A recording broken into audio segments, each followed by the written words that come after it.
nurse practitioner working with Dr. Kleinman and Dr. Dodwell in the movement disorders section of what we do here at Maine Medical Partners Neurology. So I'm going to talk today a little bit about essential tremor.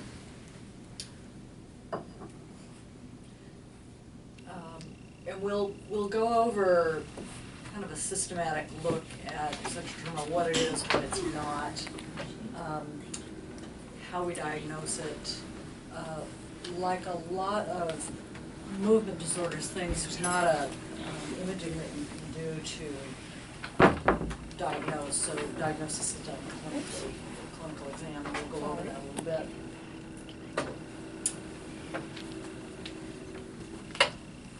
So essential tremor is the most common of the movement disorders. I should say that we all have tremor. If everybody puts their hands out, some people are going to have a visible tremor, and some are not. And if you drink enough coffee, you'll give yourself a tremor, and you won't be able to write very well. And that's normal stuff. Tremor can be pretty disabling, as you may have seen in your patients.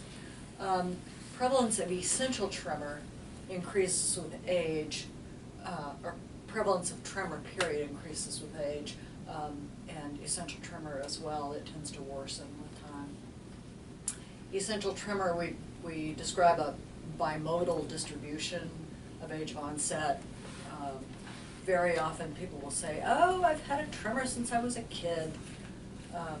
So this indicates distribution in the second decade of life, teens to 20s, and then in the 60s it sometimes can show up as well. There are studies that have indicated there may be a male predominance, and it's true for Parkinson's too. We'll talk a little bit about Parkinson's in the context of essential tremor, because there are some similarities. They're not, we don't understand the relationship completely, but there seems to be some association. This sort of tremor commonly runs in the family. My mom had a head tremor. All she had was this head tremor like this. My brother has a bit of a hand tremor. And that's a real common, to see it run in families. So here's a definition. This is from the Principles and Practices of Movement Disorders. It's a really nice text. It's kind of nice to have on hand. Essential tremor, bilateral postural tremor. This is postural, hands held out in front. It's one of those definitions that I want to make sure you get. With or without kinetic tremor. Kinetic tremor is with movement, involving the hands, forearms, which is visible. If somebody says, and this, I don't know if you've heard this, I feel an internal tremor. Well, you can't see it. It's not a tremor, although people do feel internal tremor sometimes, and it's valid. It's just not this. Tremor, which is persistent, it doesn't go away, although it fluctuates with input, can be more persistent with anxiety, etc. We'll talk about that a little bit. And long-standing, of long duration, more than 5 years. Head tremor, not uncommon, must be seen in association with limb tremor, so that this hand forearm tremor is the baseline thing.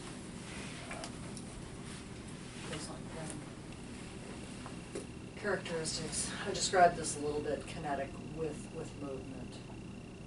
Is that a kinetic that rings a bell with movement? Mm-hmm. Postural, sustained with arms outstretched. Most bothersome with tasks requiring precision. This just drives people nuts.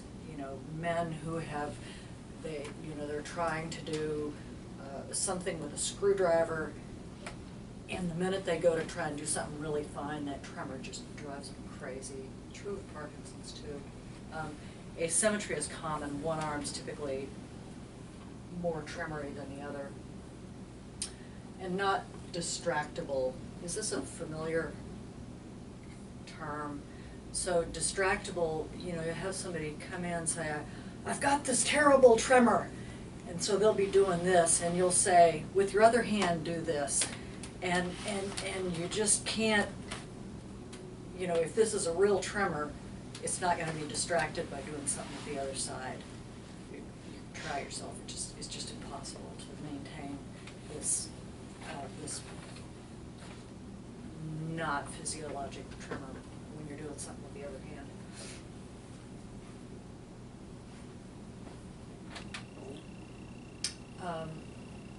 Can occur in other areas of the body, the head, we talked about that.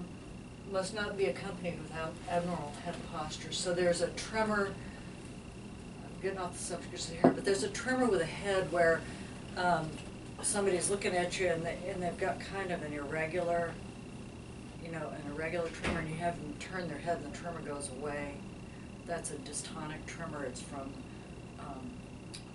unequal muscle tone on one side or another. We treat with Botox. It's just a different thing. Head, jaw, vocal tremor. More common with old people, more common in women. Vocal tremor is an interesting one. And jaw tremor is most commonly associated with Parkinson's disease, but it can be with essential tremor as well. Leg, foot tremor, I think could just be tremory sort of anywhere. There can be an intention tremor or a rest tremor with people who have really severe essential tremor. Some people are just so tremory, and I'm sure you've seen them in here on and off. Some people just they just don't stop moving. And with essential tremor that's been present for a while, there can even be this, you know, this rest tremor.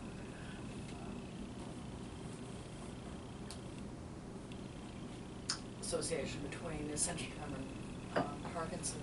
This is kind of interesting. There seems to be a relationship between the two. This one, essential tremor, more common in family members of people who have Parkinson's. Yeah, more common in older people. Parkinson's can start with a postural tremor and be labeled as essential tremor. It's early Parkinson's is hard to diagnose sometimes, especially unless you do a real careful assessment. And you can have both conditions. It's not unusual for people to have had long-standing tremor since they were a teenager, clearly essential tremor, and then they start developing signs of Parkinson's disease, which is unilateral slowness of movement greater on one side than the other at the very least, and stiffness with movement. And just comparisons of Parkinson's tremor versus essential tremor. Parkinson's most prominent at rest. And frequency. So frequency refers to, it's a commonly used term with electricity and just all sorts of things, and it describes the number of beats per unit time. So frequency, this is a low frequency, this is high frequency. You're getting a lot, it's a real fast tremor. We talk about amplitude as well. So amplitude is the degree of movement of the tremor. So this is a real low amplitude tremor, and this is a high amplitude tremor. It's fast and moving over a great distance. Latency to onset.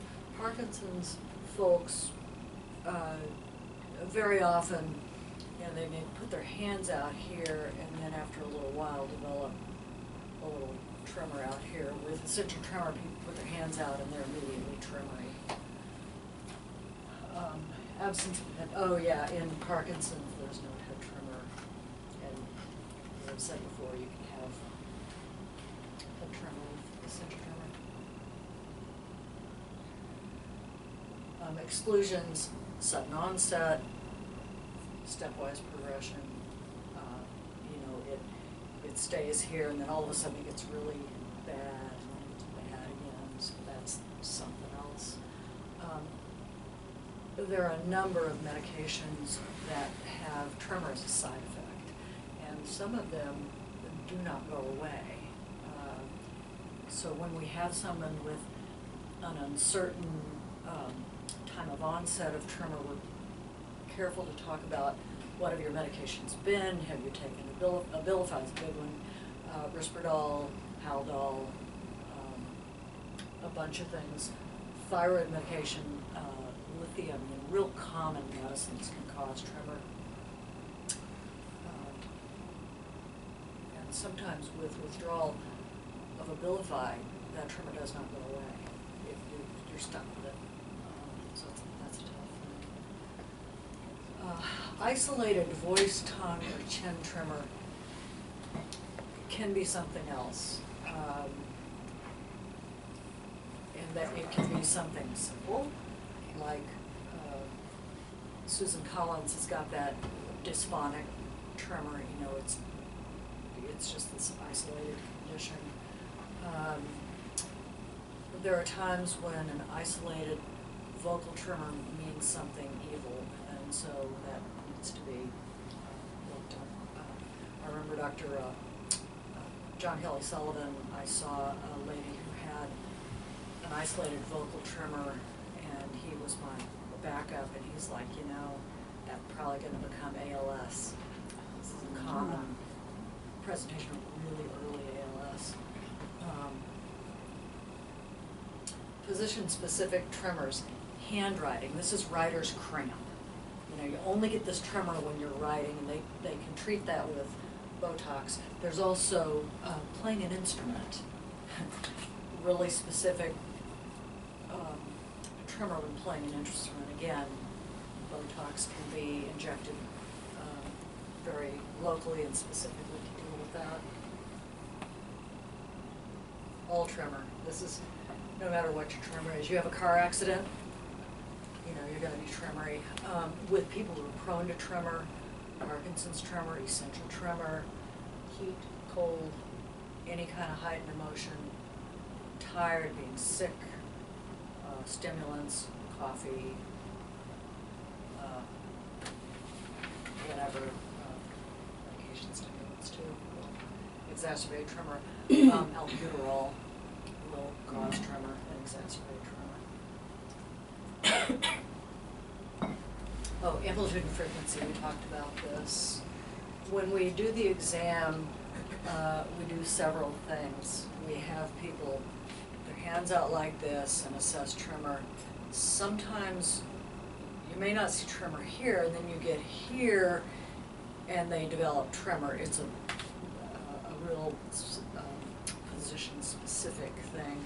And we come up here and see if there's tremor here. Sometimes people will have, they'll say, my tremor is worse when, I can think of a guy who, his tremor was worse when he had his arm down here carrying a briefcase, and that would stimulate his tremor. We have people do some drawing, and I don't know if you can, I did some drawing. I couldn't find good. So there's my, these are called spiral drawings, Archimedes spirals. The top is a normal spiral. And the ones below are, I'm trying to represent essential tremor, what happens when you ask somebody to do that. Sometimes people's tremors are so bad, as in the bottom sample, that they can't keep the pen on the paper. They just can't do it.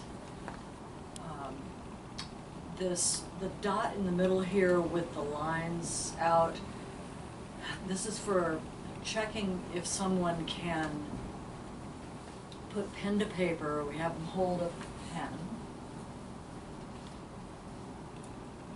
And then there's a dot on the paper, and have them try and hover the pen right over the dot. And this tends to be really hard, and we judge how far away from the dot by centimeters to estimate their degree of tremor with the dot approximation test. Handwriting sample. Let me see if I can. Oh, I need to hit escape. Let me show you one more thing I found. No. Oh, there we go. So let me go down to.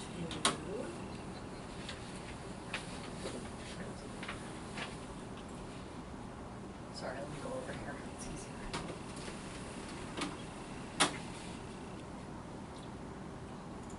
So these are handwriting samples. This is kind of little, and I apologize, but you can see this is micrographia, Parkinson's disease. See if I can make it bigger. So this is little bitty handwriting. This is essential tremor. It's like, can't read it. This just drives me crazy. And then there's a few more in here. Here's spiral drawings. Oh, dystonic tremor, yeah. So, anywho, that's some of the, oops. So, what is this?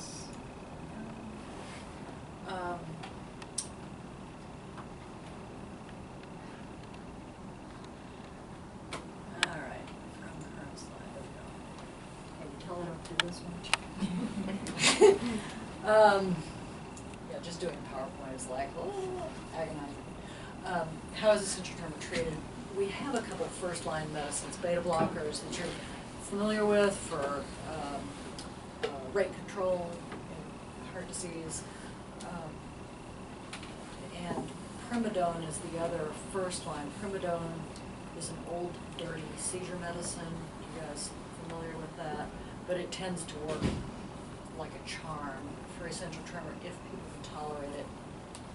It's a beast, though. Both of them have significant side effect. Beta blocker was somebody who's got a normal heart rate. You put them on pranolol, and they feel like they can't get out of their own way. Primidone's the same way, very sedating. It metabolizes to phenobarbital, so it's kind of a miserable medicine. That said, some people do just fine on huge doses of it. It's just interesting. If we find that people do not tolerate beta blocker, primidone, or it doesn't do any good, we start experimenting with second-line medicines, gabapentin, Topamax. Sometimes benzodiazepine, but real rarely. I can think of one lady, she uses half of a 0.25 something or another, I can't remember which one, and she'll use it just when she wants control in a social setting, so she goes through 30 tablets in 6 months or something. And if all else fails and somebody meets criteria, there's surgical treatment, which is essential deep brain stimulation. When medication fails, and tremor is really getting in the way of somebody's occupation, that's a biggie. You can't make a living if your tremor is interfering with the essential functions of the job. This is not for everybody, and just in a nutshell, if someone has any degree of cognitive impairment, that's a fairly automatic exclusion for surgery for either essential tremor or Parkinson's, for that matter. And there are other parameters. DBS is not without its side effects too. Can worsen memory, can affect mood. That's a whole topic in and of itself. So there are adaptive tools. These slides too will give you an idea of how people move. I've tried to fake it, but I'm not really good at it. So let's let me go back over here.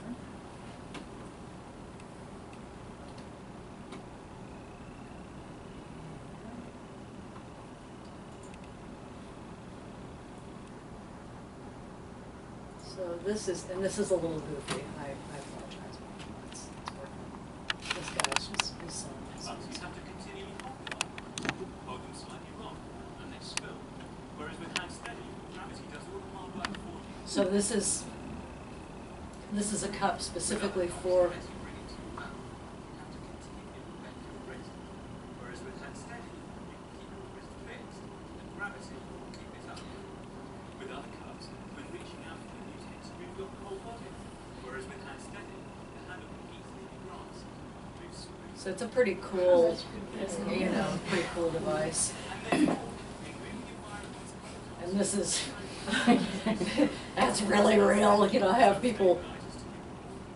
One thing I do is take 2 cups and have somebody pour water from one to another, and it's like, you end up with water all over the place.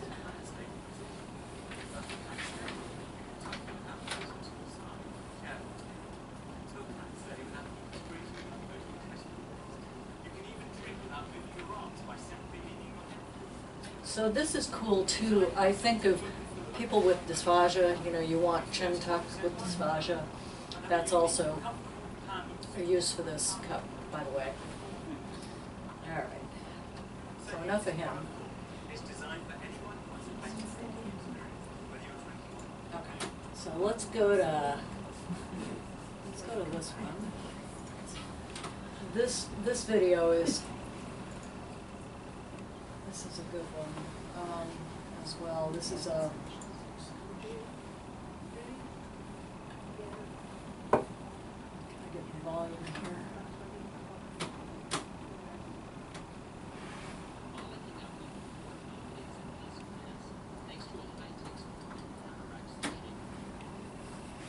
I'm trying to give you some volume.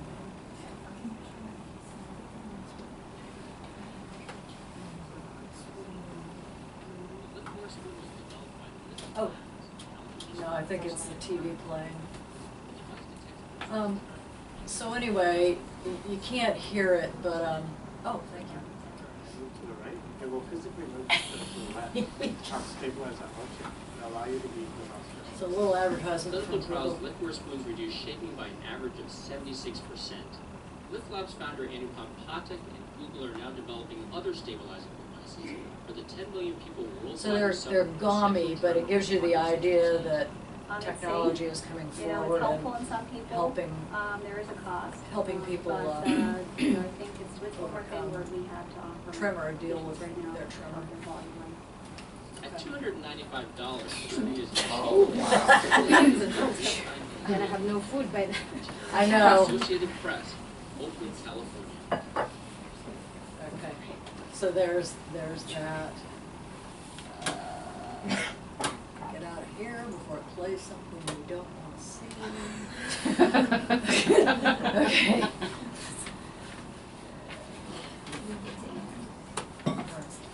Okay, there we go.